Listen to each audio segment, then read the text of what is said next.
Hello, I'm going to do the Capricorn Oracle message. As always, take what resonates and leave what does not. I have my Whispers of Healing Oracle cards, and then I have my cleansing crystal on top. So we're going to see who needs to hear a message. We have current situation, we have give back, and that is being crossed by unexpected. What do you need to focus on? We have self-love. What are you leaving behind? Mental repetition. Oh, we love that. Mental repetition can be good or bad, you know, when you start looping. That's what my sister calls it. What are your strengths? Reawaken. Let's see, near future, we have negativity. Advice, we have vibration. The environment, we have hydrate. A lack of something. I feel like there's a lack of something. You realize there's a lack of something in your life. Hopes and fears, we have listen to your body. And then potential outcome, we have hidden blessings. So that's good. Bottom of the deck, we have triggers. All right. Well, that can kind of make a lot of sense, is because triggers can be something that can, you know, be negative or be positive. Triggers can be something that if we look at it, we can feel the energy from that person or that something that someone does.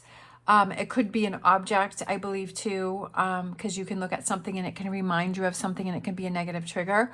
But we also can have positive triggers, like I've said many times before, where I buy the flowers from Walmart and I have them on my counter and I love looking at them. They make me so happy. Or putting things out, like I have plants around and they make me happy. So that's like a glimmer. So it's a positive trigger. So I feel like that may be what you're dealing with here, and that's could be this here, this negativity in this near future that comes in, and you kind of realize what's triggering you. All right.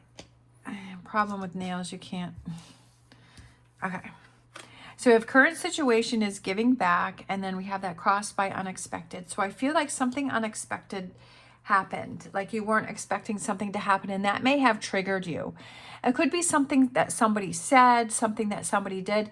Sometimes these things happen and then we just feel really awful, and we're like, and then when we remove ourselves from the situation and we start thinking, you know what, that triggered me, that really triggered me, that really made me feel in a negative way, that really kind of surprised me, and that kind of triggered me in a negative way. But also, because she's coming around this corner and it says unexpected, that there's this beautiful castle there that's all in color. So there, like I said, there can be those glimmers, which are positive things. And we're like, wow, I had no idea that this would trigger me in a positive way and make me feel so good, that it's a surprise. What you need to focus on is self-love, right? What are those things that, like taking care of yourself? I feel like a lot of times we kind of ignore ourselves. We ignore, you know, our mind, we ignore our body, we just push ourselves. Yes, it's good to push ourselves at times because we can fall in the trap of becoming too lazy or giving up too soon. But there's also those times when we just keep pushing and pushing, and we're just mentally and physically exhausted, and we're just draining ourselves. And we have to kind of think about, okay, I need to have that time to reset and to feel better and to look out for myself. So with that being in them, need to focus on. So I feel like this message is for that person. And it's saying, you know what, you have to do some more self-love, right? Surrounding yourself by positive people, backing away from people that drain your energy. It could be eating better. It could be exercising. It could be spending more time for yourself, doing things that you like to do. Whatever those may be, and just doing that self-care and having that self-love and looking out for yourself. What you're leaving behind is mental repetition, which I was saying is it can be a good thing or a bad thing. You know, looping, repeating something that's happened and repeating it again and again and again and again in your head and replaying it, and like maybe like being frustrated by it. But it also can be a positive thing, as to that mental repetition is that in a positive way, which I am an amazing person, I deserve amazing things in my life. I deserve the best things in life. I deserve happiness. I deserve money. I deserve an amazing career. You know, whatever those things are. There can also be that mental repetition where you keep, you know, I'm a beautiful person. I have a great body. I have a great mind. I'm caring. I'm loving. I'm giving, right? That mental repetition of those positive things. So this can be kind of twofold, is that, yes, this is in your past, and what you're leaving is that negative repetition, but also that you're also forgetting that you're not doing the positive repetition to yourself, right? That you're not doing those positive motivators to yourself and saying, you know, that you're doing that self-care and you're looking out for yourself. We have your strengths are reawaken, which is, I feel like your strength is like when you really realize something, like you're all in. Like sometimes it's almost like I feel like you just kind of like maybe you just kind of go with the flow, because sometimes that seems easier, but then it's like you get yourself in situations and it's like you kind of wake up and you're like, you know, what have I been doing? Like, why am I doing this? This isn't what I like to do, or I need to spend more time doing this, or I need to spend more time doing that, or like, why am I not being more aware of what I'm doing or what's going on here? And I feel like when you reawaken, you're like, oh, okay. And then you get things back on track. We have the near future, which is negativity. So I feel like that's something that you need to be aware of, is sometimes we get so used to, and our body is just, we've trained ourselves to go to the negative, that if something happens, right, something unexpected happens, we go right to the negative. We're like, it's like we don't even think about it. Like I was giving the analogy the other day, I was doing a reading and I was saying about how like when you get in a car, you just automatically, like, you know how to drive the car, and you know what you need to be aware of, you know, putting your foot on the gas or the brake, or you're putting your blinkers on, or turning, or being more aware. Like you just automatically do that. And sometimes like we've trained ourselves to automatically go to the negative, that if a situation happens, we automatically go to the negative. So it's like having to retrain yourself to go to the positive because of that self-love, and say, you know what, I love myself enough to know that every time a situation happens, that I have to stop going to the negative, that I have to start focusing on the positive, and to retrain yourself. So I feel like this is something, it's not that, I don't feel that it's something, it could be something that is challenging, but I just feel like it's your outlook of this situation here in the near future. And it's kind of realizing, you know what, I really am negative, or I really do, my first thought is negative, and I've kind of trained myself to do that, and I have to untrain myself. And I feel like you kind of realize that.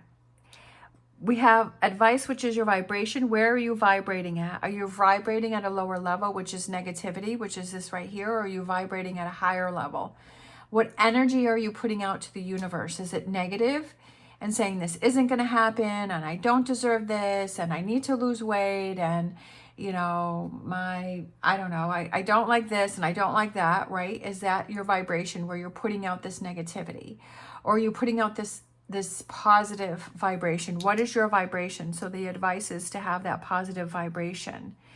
We have the environment, which is hydrate. So I feel like that's replenishing that self-care, that self-love, that self-positivity within yourself. It's rehydrating yourself with that. And it's almost like you could take a cup of water, and every time you take a drink, say, I'm letting positive energy flow into me, that I'm rehydrating my positive self, that I am beautiful, that I am special, that I am deserving, right? That you're reminding yourself, right? You're having that mental repetition of those positive words towards yourself.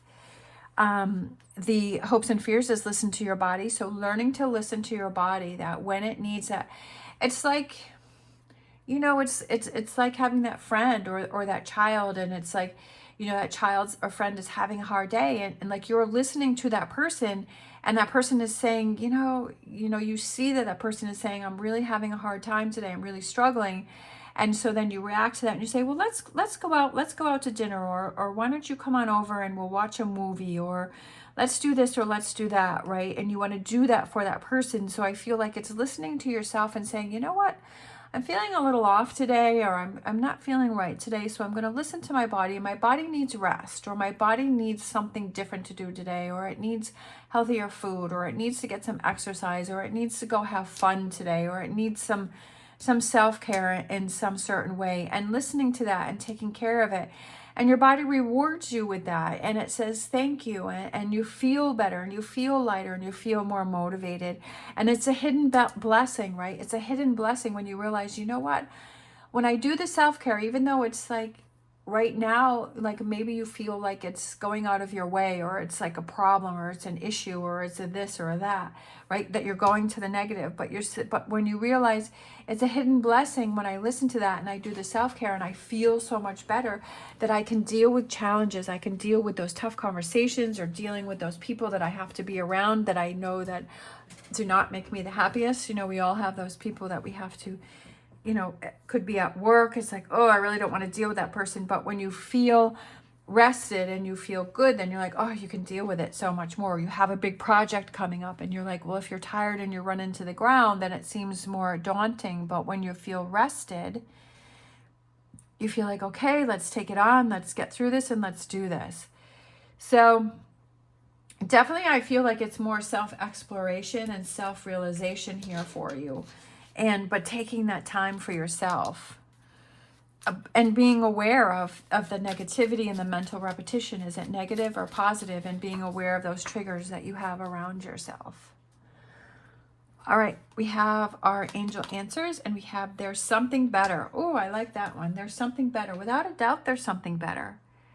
There's something better, so start going after it. Start making it happen. Start making it a reality, and don't give up. If you know that that's something that is right for you, don't give up, right? Don't give in. Sometimes we feel like, oh, that it's going to be easier. And that's kind of the way the world is. It's like, you know, you watch these videos and it's just like, it just seems like people make it seem like, well, overnight you just have to do this, this, and this, and your world is going to change. But it's for some people that does happen, but for most of it, it's a learning process. And it's like, do we have those skills to make that change? Do we have the skills to make that happen? And do we have to learn things? And is it going to be more of a challenge? But if we know within that that's something that we want to do, okay, I know that I don't have those skills.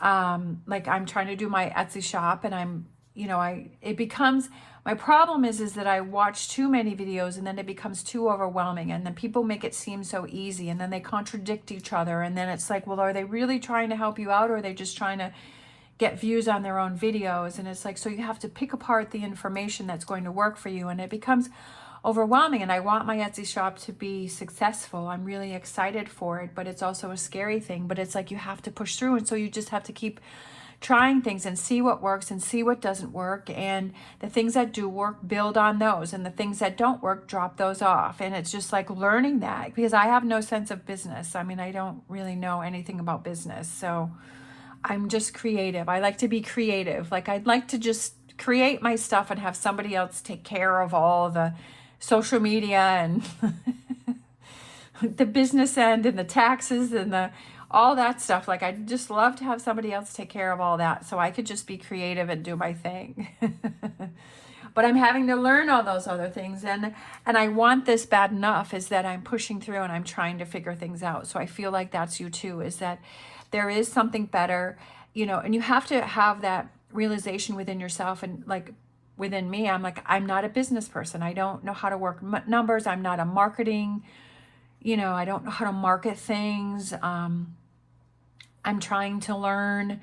I'm not good at that. I can be creative. I can think up ideas, and I like to be creative, and I like to be crafty. So I like to do those type of things. And I can do anything that I put my mind to, but you know, it's knowing that, okay, this is something that's really important to me, so I'm going to have to learn these things that I don't really know, which may come really easy to those people who are creating videos, and they're like, well, you just do this, this, and this, and then you're there. And it's like, well, no, not for someone who doesn't know those things, or it doesn't come naturally, you know. Just like for me, like I started riding horses when I was 7, and it just came naturally to me, and I naturally like doing it. And my sister does not like horses at all. She thinks they're very scary, and that's okay, because she doesn't have that within her. Like if she was going to take riding lessons, I mean, it would be starting at the beginning, and it would be kind of a battle and a struggle for her. But for me, it just comes naturally. So the same with, you know, things that go on. People in their, like, we don't know what their skills are or what they're naturally good at. So it's like, so for this here, it's like you may have a challenge that you're trying to get through, or you're trying to get something done, or you start a new career, or you're trying to make a business work, but realizing, okay, well, these are my strengths, but these are my weaknesses. So it's going to take me more, and I'm going to have to work harder at the ones that are my weaknesses. And that I'm going to have to push through, and I'm going to have to stay more positive with those weaknesses because it's not my strength. Because these are my strengths, and so this is really easy, but these are my weaknesses, so this is what I have to work harder on, right? Actually, it could also be that you have strengths and you have weakness, so you have those people that give you that positive energy, and there's people that, kind of drain you, and it's like, well, I'm going to have to be stronger about moving away from that person, or setting boundaries, or limiting my time with that person, or standing up to that person, right? To that person that I feel I have that weakness to. Self-realization, right? And saying, okay, what's the best for me? And really, like I said, setting yourself up for success and saying, okay, I'm not good at business, so I'm gonna struggle more, and I'm gonna have more challenges with that. But the overall is that I want to have a business, so I have to deal with this. And what help can I get from people? What things can I do? Because I used to do my own taxes, so I don't do that anymore. So I pay to have someone do them for me, because it was too stressful and it was too much. It was pushing me over the edge, and then it was making me not want to have my business because I didn't want to deal with it. So then I was like, no, I really want to have my business, like with YouTube and Etsy. And so it's like, okay, what can I do that I can source out, that I can give that to somebody else, and so I can try and make more money and spend more time being creative, and then taking that money to pay someone to do the stuff I don't like to do. So hopefully that will continue, and then I can pay someone to do more of the business end. Or I could just meet my Prince Charming, and then he can take care of it for me, right? I don't know, just being silly. I feel silly today. All right, so we have this crystal here for this reading, which is very fitting because I feel like there's a lot of purple in this reading, which purple is royalty. So we have ametrine, energetic, intuitive, and connected. A combination of amethyst and citrine, ametrine opens the pathways between the physical realm and the spiritual realm. With a sunny disposition, the stone can alleviate stress during challenging life transitions. With the ability to go beyond the surface, ametrine brings the shadowy parts of us to light, healing deep wounds and trauma by confronting them directly. Ametrine encourages you to hop in the driver's seat and take control of your life, aiding in discernment and clarity. Ametrine gives you the confidence to take the lead. So this stone is kind of twofold. It's kind of like, look at the colors within the cards here, where it's the citrine is helping with the negativity, bringing it to light, dealing with it, seeing, okay, this maybe skill isn't as good, or I keep going directly to negative, and I see that I'm doing that. And then the purple part helps to heal that, helps to realize that, helps to process it, let it go, and move forward with it, right? And kind of seeing things in a better light and working through those things. So I feel like that's kind of what this reading is here, is working through that negativity, but then doing that self-love and raising that vibration and listening to your body and finding those hidden blessings and coming into your strength of being reawoken. All right. Thank you so much for watching. As always, stay positive, stay safe, and I will see you next time.